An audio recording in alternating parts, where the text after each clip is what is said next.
자, 오늘은 대강절 두 번째 주일입니다. 오늘부터 3주 후면 성탄절입니다. 기다려주십니까? 네. 제 아내가 며칠 전에 그래요. 성탄절이 자기가 너무 좋대요. 그래서 왜 그럴까 했더니 저희가 성탄절에 만나서 첫 데이트 했거든요. 물론 그런 것도 있지만 또 하나님 오신 아기 예수 오시는 것에 대한 그런 기다림이 이 아내 마음 가운데 있어서 참 기다려진다라는 고백을 하더라고요. 그래서 성탄절 다 기다려지시죠? 네. 자, 그리스도인 우리는 예수님이 우리의 죄와 우리의 사망 가운데서 또 가난과 질병 그리고 우리가 놓여있을 수밖에 없는 저주 가운데서 우리를 구원하시기 위해서 이 땅에 오시는 것을 믿습니다. 아멘. 정말 믿으세요? 아멘. 목사님 저는 자신 없는데요. 속으로 혹시 그러시는 분들 아멘 하시기 바랍니다. 입으로 고백을 하면 우리 마음이 생각이 바뀌어요. 성령이 우리한테 역사하기 때문에. 그래서 교회에서 아멘 아멘 하는 게 무슨 로봇 훈련시키는 건 아니에요. 하지만 그렇게 하면 우리의 신앙이 더 풍성하게 될 줄 믿습니다. 아멘. 그런데 예수님은 죄와 사망, 가난과 저주에서 거기에서만 우리를 건져주기 위해서 이 땅에 오신 것만은 아닙니다. 만약 우리가 이러한 예수님에 머물러 있고 이러한 예수님만을 믿는다면 주님이 우리에게 주시고자 하시는 더 큰 풍성한 것을 우리는 완전하게 누리지 못하는 거예요. 왜냐하면 우리와 함께 계시는 주님과의 동행함의 축복을 우리는 누리지 못하게 되기 때문에 그런 거죠. 죄에서 우리를 구원하신다고 예수님에 대해 생각하면 지금 내 삶 속에 나와 함께 하시고 지금도 살아서 역사하시는 그 예수님에 대해서 우리가 잘 바라보지 못할 수가 있어요. 오늘 아침에 일어나셔서 예수님이 나와 동행하시는 것을 느끼셨습니까? 아멘 하신 분은 정말 대단하신 거죠. 네. 지난 한 주간 예수님이 저와 여러분의 삶 속에서 역사하시는 것을 경험하셨습니까? 아멘. 아멘. 지난 한 달 동안에 살면서 예수님이 정말 우리의 삶 가운데서 놀라운 축복을 주시는 것을 경험하셨습니까? 아멘. 아멘. 주님이 살아 계시죠. 정말 주님은 살아 계신 분이시죠. 근데 우리는 그러한 고백을 막 충만했을 때는 들을 때도 있지만 어떤 때는 그러지 못할 때도 있죠. 그리고 주님에 대해서 잘못된 이해를 가지고 살아가는 경우들도 있습니다.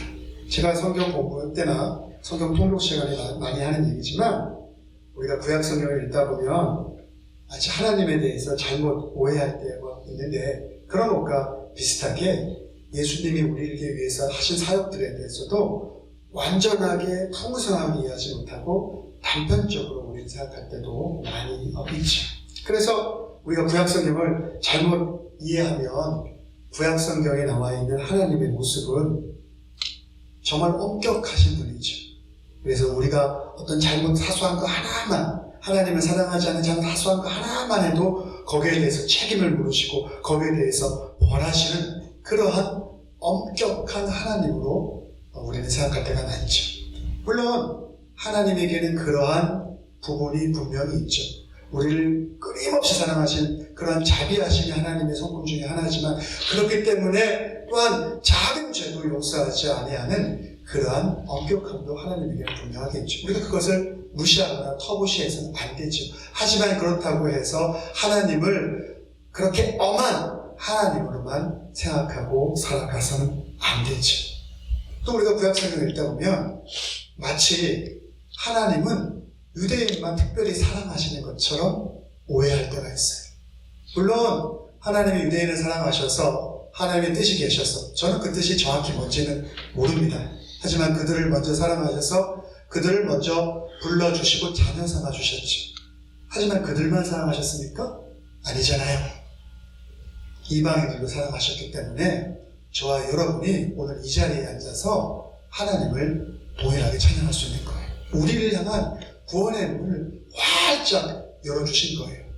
근데 그 구원의 문이 비단 교회에 나와서 예배드리는 우리들에게만 열려 있겠습니까? 아니죠. 교회 밖에 있는 그 많은 하나님의 모든 피조물들에 대해서 구원의 문이라는 것은 활짝 열려 있는 거예요. 우리는 그들을 사랑하는 하나님을 볼 수 있어야 되는 거예요. 그렇지 않습니까? 자, 저는 오늘 말씀의 제목이 그리스도의 두 가지 이름입니다. 여러분, 그리스도가 메시아라는 뜻이잖아요. 메시아, 구원자라는 의미를 담고 있는데, 이 그리스도의 두 가지 이름을 통해서 우리가 하나님의 자녀로서 누릴 수 있는 풍성한 복이 무엇인지를 한번 생각해 보기를 원합니다. 여러분, 하나님을 믿는 것, 그리스도인의 삶의 모습은 단지 우리의 신앙이 지식과 교리에 머물러 있어서는 안 됩니다. 아까도 말씀드렸지만 우리의 신앙은 살아서 역사하는 힘이 있고, 우리는 그 복음을 믿는 사람들이고, 그것을 우리 삶 가운데 실천해야 되고 품고 살아갈 수 있어야 합니다. 그래서 정말 신앙이 우리 가운데서, 복음이 우리 가운데서 살아 역사하는 것을 누리지 못한다면 우리가 그리스도의 이름으로 하나님의 자녀로 이렇게 예배드려서 살아야 될 이유가 없죠. 그거를 풍성하게 누리기를 주님이 진정으로 바라고 있는 거예요. 저 여러분이 그러한 풍성함을 꼭 풍성하게 누리게 되기를 간절히 바랍니다.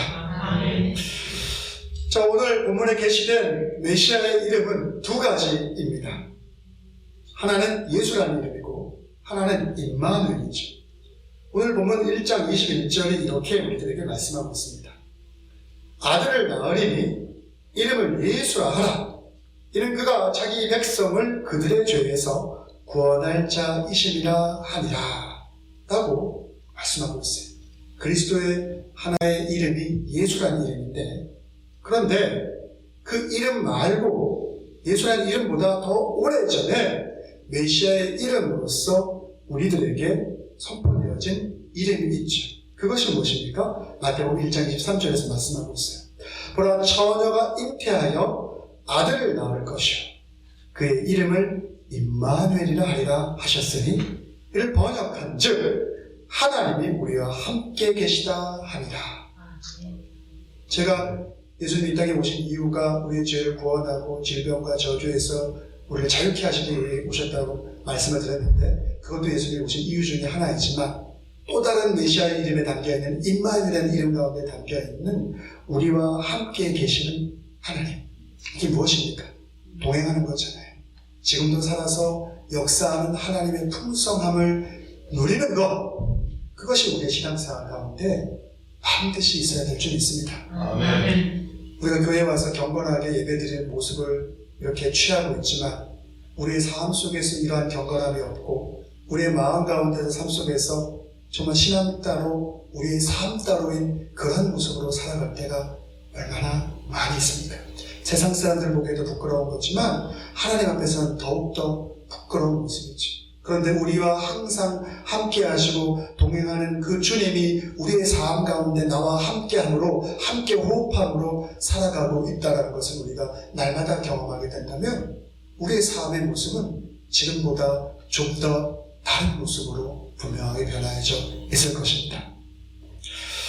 자, 오늘 본문의 말씀에 따르면 예수라는 이름은 자기 백성을 죄에서 구원하신다는 뜻이죠. 그리고 임마누엘은 하나님이 우리와 함께 하신다는 뜻입니다. 죄에서 우리를 구원해 주신 예수 그리스도의 또 다른 이름인 임마누엘을 우리 대강절 절기를 보내면서 깊게 생각해 보아야 합니다. 그러면 예수님의 또 다른 이름인 이 임마누엘이 우리들에게 의미하는 것은 무엇일까요? 첫째는 임마누엘은 우리와 함께 하시는 하나님의 사랑을 의미합니다. 즉, 성탄절에 이 땅에 오시는 아기 예수는 우리와 함께 하시는 하나님이 성육한 사건이시죠.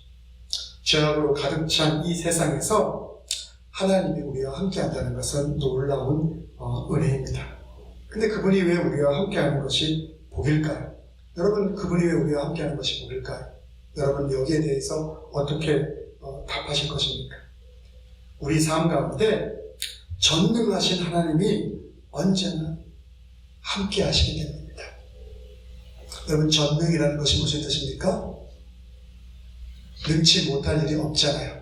모든 것을 아시고 모든 것에서 다 가할 수 있는 힘과 능력이 있다는 것, 그것이 바로 전능이라는 것 아닙니까?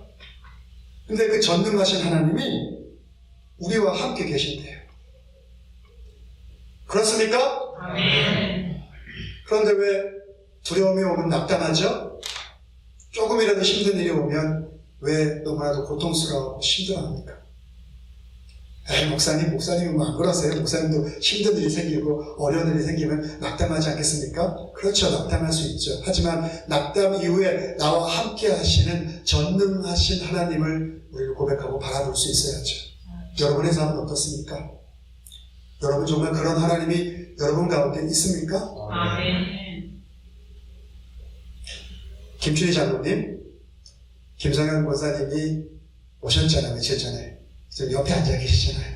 한번 만져보세요. 옆에 터치해보세요. 내 남편이 지금 미국에 와 있는 게 느껴지시죠? 네. 김성현 권사님이 한국에 계실 때 전화통화 자주 하시잖아요. 자주 안 하세요? 하시죠? 네. 그때도 비록 떨어져 있죠. 몸은 떨어져 있지만, 그래서 만질 수는 없지만, 내 남편이 한국에서 열심히 살아가고 있구나. 그거 알고 계시죠? 네. 그래서 삶 속에서, 장로님의 삶 속에서 항상 김성현 권사님이 나와 함께하는 것이 고백되어집니까? 자신 없으세요? 집에 가서 잘 대화 나눠보시기 바랍니다. 우리 김성현 권사님도 그런 마음으로 동일하게 사실 줄 믿습니다. 사람의 부부의 관계가 그런지인데 우리 하나님이 우리와 함께 하시는 관계 속에서 우리와 함께 하시고 우리에게 풍성을 주시고자 하시는 그 은혜의 풍성하면 훨씬 너무나도 비교할 수 없을 정도로 큰 것이죠. 우리는 그렇게 나와 함께 하시는 전능한 하나님을 고백할 수 있어야 되는 거예요. 그래서 우리의 삶 가운데 얼마나 힘들고 어려운 상황이 온다 할지라도 그런 분이, 전능하신 분이 함께 하시는데 우리가 용기를 얻을 수 있지 않습니까? 거기서 다시 일어설 수 있지 않습니까? 사실 우리가 삶에서 제일 힘들어하는 게 뭡니까? 뭐 여러 가지들이 있겠지만 인간은 혼자 살아가는 것, 외로움에 대해서 잘 견디지 못하죠. 우리가 어떤 고통이 있다, 마음의 내적인 고통이 있다면 이 대부분의 그 원인들이 바로 외로움일 거예요. 그 외로움을 해소하기 위해서 누군가를 만나고 누군가와 관계하고 그 관계에서 실패와 어려움을 겪으면서 상처받고 그것이 반복되어지면서 더 어둠의 골짜기로 자기들이 들어가게 되는 그런 인생의 경험들을 우리는 너무나도 많이 살면서 경험하게 되죠. 이러한 인간의 연약한 본질적인 모습들을 성경은 무수하게 우리들에게 많이 보여주고 있는데 그 중에서 여러분들이 가장 잘 알고 있는 이야기 하나를 좀 얘기하고자 합니다. 여러분 구약성경 욥기 잘 아시죠? 읽어보셨습니까? 안 읽어보신 분 이렇게 부르면 안 돼요. 읽어보신 분 네, 자, 욥기 읽어보신 분들이 있는데 욥기 이야기를 잠깐 할게요. 욥은 족장이었죠. 족장은 한 부족의 우두머리죠. 그래서 족장이라고 하면 부족 시대에 그래도 굉장히 권위 있는 자리예요. 정치적인 권위도 있고 또 힘도 있는 사람이죠. 그래서 욥에게는 아내도 있었고 자식 복도 많이 있었고 그리고 족장이라는 권력도 있었고 재물의 복도 있었죠. 근데 사단이 욥이 경건한 사람이지만 자기가 누리고 있는 모든 것을 뺏어가게 되면 아마 하나님을 배신할 거예요. 제가 욥을 시험할 수 있도록 좀 하게 허가해 주세요 라고 부탁하지 않습니까? 그래서 하나님이 그거에 대해서 욥은 변신하지 않을 거야. 그러니까 한번 해봐 라고 허락해 주시죠. 그러면서 어떠한 일들이 욥의 삶 가운데 일어나게 됩니까? 순식간에 자기가 누리던 모든 것들을 다 잃어버리게 됩니다. 가족도 떠나고 아내도 욥을 저주하면서 떠나고 주변의 친구들도 욥을 다 떠나버립니다. 그리고 욥은 심지어 건강조차도 잃어버리게 됩니다. 철저하게 혼자가 되어버리죠. 얼마나 고통스럽고 얼마나 힘든 상황이었겠습니까? 하지만 그럼에도 불구하고 욥은 끝까지 하나님에 대해서 부인하지 않았죠. 하나님은 욥의 그러한 태도를 기억해 보시고 욥이 잃었던 모든 것을 회복시켜 주는 것, 그것이 바로 욥기의 내용들 아닙니까? 제가 욥기 이야기를 하면서 인간의 본질적인 부분을 살펴보자고 얘기했는데 어떻게 우리가 그렇게 욥처럼 완벽한 모습의 신앙과 하나님에 대한 그러한 열정을 가지고 살아갈 수 있겠습니까? 라고 마음속에 생각하시는 분이 있을 거예요. 네, 맞아요. 그러나 우리의 현실 속의 모습은 이러한 욥의 모습과 많이 다릅니다. 욥기에서 이야기했다면 욥이 잘 나갈 때는 욥의 친구들이 많았죠. 근데 욥이 사단에 의해서 테스트를 받게 될 그 순간에 그가 어려움에 처하자 다 떠나갔잖아요. 심지어 아내도 저주를 했고 친구들도 욥에 대해서 말하는 하나에서 10까지 모든 것이 욥을 정죄하는 내용이었죠. 욥이 너가 무슨 문제가 있으니까 욥이 너 한번 살펴봐라. 네 깊은 어딘가에는 하나님을 향한 어떠한 문제들이 있으니까 그러한 어려운 일들이 네 삶 가운데 찾아오게 된 거야. 회개하고 돌아가 반성해야 되지 않겠어? 라고 하는 것들이 욥을 좋아했던 모든 친구들이 취했던 동일한 태도였지. 그것이 우리의 모습 아닙니까? 그것이 저와 여러분의 모습 아닙니까? 목사님 왜 그러세요? 목사님 그럴지 모르지만 저는 안 그래요. 저는 경건한 사람이고 저는 하나님 앞에서 떳떳한 사람입니까? 누군가 이렇게 말할 수 있는 자격이 우리 누구들에게 다 있습니까? 그래서 우리는 사실은 욥과는 미안하지만 죄송하지만 저를 포함해서 다른 부분들을 가지고 살아갈 때가 너무나 많죠. 그래서 하루하루 살아가는 평범한 저와 여러분들에게 있어서는 사랑하는 사람을 잃고 재물을 잃어버리고 건강을 잃어버리고 산다는 것은 견디기 너무나 어려운 일이죠. 하지만 성경은 우리와 함께 계시는 하나님을 통하여 그 모든 절망이 소망으로 회복될 수 있다고 말씀하십니다. 왜? 전능하신 하나님이 나와 우리와 함께 하시기 때문입니다. 아까 함께 하신다고 다 고백하셨잖아요. 아닙니까? 목사님 솔직히 아까 함께 한다고 했는데 사실은 잘 모르겠어요. 함께 하는지. 혹시 마음으로 그렇게 이야기하고 계신 분 있습니까? 함께 하신다고 분명히 약속해 주셨어요. 아멘. 여러분, 믿음이라는 것은요, 우리가 귀를 통해서 수많은 소리들을 듣게 되잖아요. 귀가 옛날에 우리나라 보니까 귀가 큰 사람이 귀 크니까 잘 된다 했던 대통령 기억하시죠? 어떤 분 계신데 귀가 크든 귀가 작든 이 귀를 통해서 이야기를 듣는데 귀를 통해서 이야기를 들으면 이 마음이 금방금방 흔들려요. 누가 나를 비난하는 얘기를 듣게 되면 마음이 견디지를 못하고 누가 나를 조금이라도 칭찬하는 얘기를 듣게 되면 그게 가만히 있으면 나 칭찬하는 거 알지만 어떤 때는 진짜 칭찬일 수도 있지만 그래도 이 귀가 좋아서 마음이 어떻게 반응합니까? 괜히 조금씩 업되잖아요.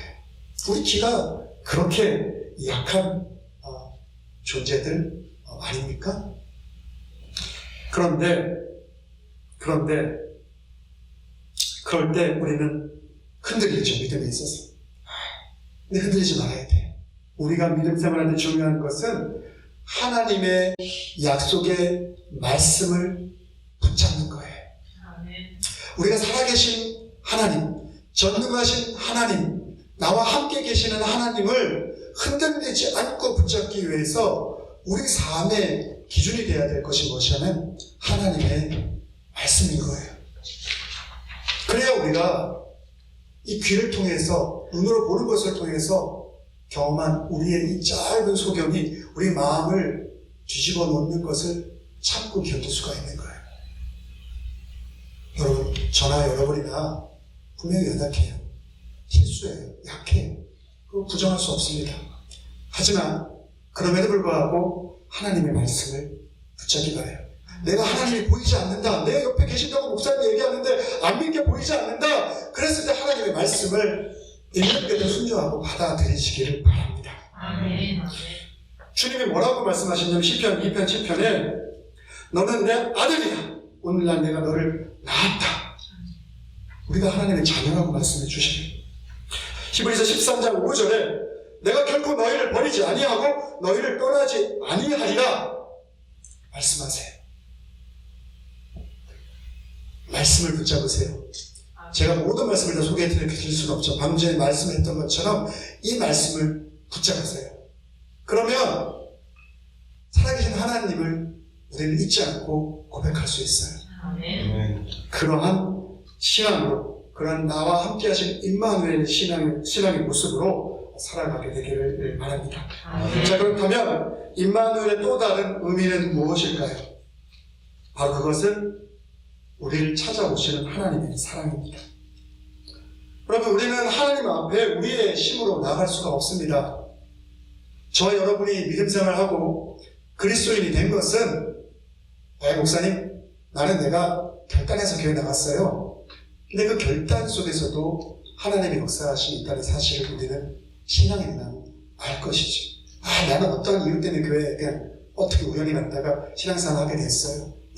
그 과정 가운데 하나님의 인도하심과 역사함이 있는 거죠. 그리고 그 과정 가운데 우리가 하나님을 깊이 있게 만나는 과정 속에서 주님이 역사하지 않고 주님이 우리 가운데 함께 해주지 않으면 어느 누구도 우리는 하나님의 어떤 분인지 알고 깨달을 수가 없어요. 그래서 같은 성경의 말씀을 읽어도 어떤 사람에게 있어서 이 성경의 말씀이 하나님의 말씀으로서 고백되어지고 받아들여지지만 어떤 사람들에게 있어서는 그 수많은 종교의 경전 중에 하나로 수밖에 고쳐지지 않는 것은 하나님의 영이, 성령이 그 안에서 역사하지 않으면 어느 누구도 하나님의 하나님 되심을 온전하게 알 수 없기 때문이지. 그래서 적어도 우리가 이 자리에 나와서 하나님을 예배한다면 그 모든 과정 속에는 주님의 이끌어주심이 들었다는 사실, 그분이 우리를 먼저 찾아와 주셔서 우리를 만나주시고 우리를 이끌어주셔서 우리가 그리스도인이 됐다는 사실을 우리는 잊어서는 안 되는 것이죠. 근데 하나님과의 관계를 먼저 깨뜨린 것은 하나님이 아니라 우리 자신이었다는 사실, 그럼에도 불구하고 주님 보시기에 우리가 너무나 불쌍하시고 안타까우셔서 우리의 삶 속에 찾아오셨다는 거죠. 그것이 바로 하나님께서 인간의 몸을 입고 예수 그리스도로 그 아기 예수 말구에 태어났던 크리스마스의 사건 아닙니까? 그래서 임마누엘의 또 다른 의미는 고난의 자리로 임하시는 예수 그리스도의 모습이 그 임마누엘의 단어 가운데 담겨있죠. 저와 여러분은 고통과 고난을 싫어합니다.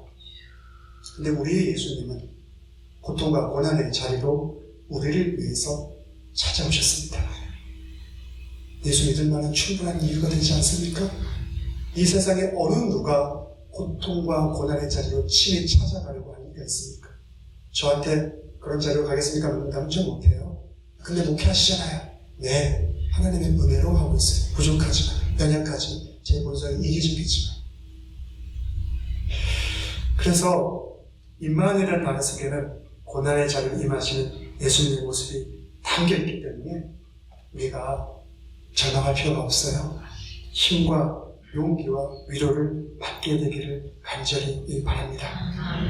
사랑하는 형제자매 여러분, 삶에 아무런 소망이 없어서 자포자기로 세상을 살아가는 사람들은 지금도 많이 있습니다. 우리가 겉으로 볼 때 멀쩡해 보이고 정상적인 삶을 살아가는 것처럼 보이지만 우리의 마음은 문드러져서 정말 아무런 소망이 없어 살아가는 사람들도 많이 있죠. 근데 주님은 우리는 그런 사람들을 잊어버리고 우리의 관심밖에 둘지 모르지만 하나님께서는 그런 사람들을 당신의 관심 가운데 최고의 우선순위에 두고 있다는 사실을 여러분들이 잊지 마시기 바랍니다. 그래서 예수님이 찾아가셔서 그들을 만나주시고 그들의 마음의 병을 치유하시고 육체의 병을 치유하시고 죄책감을 치유하시고 어둠 속에 갇혀있던 그들 모두를 치유해 주신 것 아닙니까? 그리고 그 치유의 결과물들이 저와 여러분 아닙니까? 아멘. 여러분, 주님이 우리를 치유 안 해주셨습니까? 저는 많이 치유해 주셨어요. 무슨 치유를 해주셨냐고요? 제 마음을 치유해 주시고 지금도 만져주시고 앞으로도 만져주시는 그 주님을 저는 여러분들 앞에 고백합니다. 여러분들도 그러한 만남들이 삶 가운데 있지 않았습니까? 그럼 주님께 감사할 수 있게 되길 간절히 바랍니다. 그래서 우리가 캄캄하고 답답한 인생 가운데 살아간다 할지라도 주님은 언제나 우리의 삶 가운데 찾아오실 것입니다. 그리고 그러한 주님을 우리가 만나게 될 때 우리의 삶 가운데는 위로가 그리고 소망이 넘치게 될 줄 믿습니다. 사실 우리가 신앙생활 하면서 우리가 어떻게 예수님을 볼 수 있을까? 세상 사람들이 이런 얘기 많이 하죠. 우리가 예수님을 볼 수 있는 것은 그리스도인의 삶의 모습을 통해서 우리가 예수님을 경험할 수 있다. 그래서 삶의 예배가 중요하다는 이야기들을 우리는 교회 생활하면서 너무 많이 들었죠. 들어보셨죠? 맞아요. 우리가 예수님을 경험하는 것은 우리가 유한한 육체를 가지고 있는 존재이기 때문에 육적으로 보여지는 것들을 통해서 경험하게 될 때 그 사랑의 크기를 우리 다이렉트로 느낄 수가 있지. 근데 그러한 사랑의 손길을 통해서 하나님의 사랑을 경험하는 것만을 우리가 의지하게 된다면 우리 신앙이 한 걸음 더 앞으로 나아갈 수가 없죠. 왜냐하면 보여지는 것, 사람을 통해서만 그 신앙의 가치를 우리가 경험하면 직접적으로 우리의 삶 가운데 찾아오셔서 하나님이 직접적으로 보여주시고 하나님이 말씀하시고 하나님이 어루어 만져주시는 그 직접적인 것에 대해서 우리가 놓쳐버릴 때가 있는 거예요. 여러분, 제가 무슨 말씀을 하고 있는지 이해하십니까? 교인들이, 형제와 자매가 그리스도의 사랑으로 서로를 섬겨주고 사랑하는 것이 나쁘다는 것이 아니고 그것이 귀하고 소중한 것이지만 우리가 그것에만 우리의 관심과 포인트를 두고 하나님과의 직접적인 교제 가운데 우리의 마음을 두지 않게 된다면 우리의 신앙이 한 걸음 더 자라나갈 수 없다는 거예요. 여러분, 사람들이 아무리 사랑을 이야기하고 사람들이 아무리 친절을 이야기하고 어떤 선한 것을 이야기한다 할지라도 그것이 완벽할 수가 없습니다. 오늘 김은찬 성도님이 기도했잖아요. 완벽할 수가 없어요. 우리는 연약하고 그 가운데 우리가 상처투성이기 때문에 결국에 상처를 줄 수밖에 없는 그러한 일들이 우리 삶 가운데는 부지기수로 일어날 수밖에 없는 거죠. 그래서 사람을 의지하게 되면 좋을 때도 있지만 결국 어느 순간에 상처받게 될 때도 있고 더 많은 것들을 그것을 통해서 깨닫게 돼야 되는 그러한 시행착오를 겪게 될 때가 있죠. 그래서 신앙생활은 고통의 자리가, 나의 고통의 자리 가운데 찾아오셔서 나를 만나주신 그 하나님과의 직접적인 소통과 만남이 있어야 되는 거예요. 그것을 꼭 경험할 수 있게 되길 바랍니다. 목사님, 정말 힘들어요. 성경책 읽으면 졸리고요. 그리고 기도 한 5분만 하면 뭘 기도해야 될지 모르겠어요. 훈련이 안 됐으니까 힘들죠. 너무 걱정하지 마십시오. 하나님이 우리를 만나주시는 방법은 참 다양하시잖아요. 그냥 우리의 삶 가운데 있는 그대로 나의 모습으로 하나님을 맞닥뜨리기 바랍니다. 하나님, 나 이것밖에 안 됩니다. 나 가식적으로 기도하기도 힘들고요. 우리 교회 보니까 어떤 분들은 1시간, 제가 우리 교회 나가니까 우리 교회 얘기하는 거 아니에요. 어느 분들은 1시간 기도하고, 2시간 기도하고, 또 한국에 어떤 분들은 보니까 새벽 기도, 수요 예배, 금요, 어떤 거 다 이렇게 하고, 옵적하게 하는데, 나는 죽을 것 같아, 그거 못하겠어요. 예, 괜찮습니다. 중요한 건 내가 있는 그 자리의 모습에서 하나님을 있는 그대로, 내가 가지고 있는 그대로 하나님을 찾고자 하는 모습이지. 나 이거밖에 안 됩니다. 근데 하나님, 나 절박합니다. 정말 절박합니다. 저 좀 도와주세요. 이거 한마디면 되지 않습니까? 근데 우리 그걸 안 하죠. 정말 절박하지 않는 이상은 절박하게 하나님을 찾지 않죠. 저도 마찬가지예요. 정말 시련과 고통이 안 오면 절박하게 하나님 안 찾죠. 가식적이죠. 찾는 척만 하죠. 근데 그렇게 절박하게 한마디 찾으면 중언부언 기도 100마디보다 몇 시간의 기도보다 진실한 하나님과의 만남 하나면, 그거 하나면 하나님이 왜 안 만나주시겠습니까? 여러분들, 우리에게는 핑계가 없는 거예요. 시간이 중요합니까? 뭐가 중요합니까? 성경 많이 읽는 것이 중요합니까? 중요하죠. 제 말하는 거 오해하지 마시기 바랍니다. 중요하지만 하나님을 향한 간절함과 진실함, 그거 하나면 충분합니다. 그러면 하나님이 인도해 주실 거예요. 다음 스텝으로 어떻게 나가야 될지에 대해서. 그 사람에 필요한 것이 있다면, 말씀이 필요하다면 말씀에 대해서, 기도의 시간이 필요하다면 기도에 대해서, 사람과의 관계와 만남을 통해서 훈련받아야 될 것이 필요하다면 그러한 것들로 허락해 주시겠죠. 주님이 그래서 그러한 우리를 위해서 임마누엘, 고통의 자리에 찾아오셨다라고 오늘 성경 말씀해주고 있는 거예요. 자, 그리고 마지막 하나 더 말씀드리겠습니다. 임마누엘이라는 단어 속에는, 이 말씀 속에는 이러한 의미가 담겨져 있어요. 약속을 성취하시는 하나님. 그래서 본문 1장 22절에 보면 이렇게 말씀하십니다. 이 모든 일에 된 것은 주께서 선지자로 하신 말씀을 이루려 하십니다. 선지자에게 주신 하나님의 말씀이 무엇입니까? 그것은 처녀가 잉태하여 아들을 낳으리니 그 이름은 임마누엘 하리라.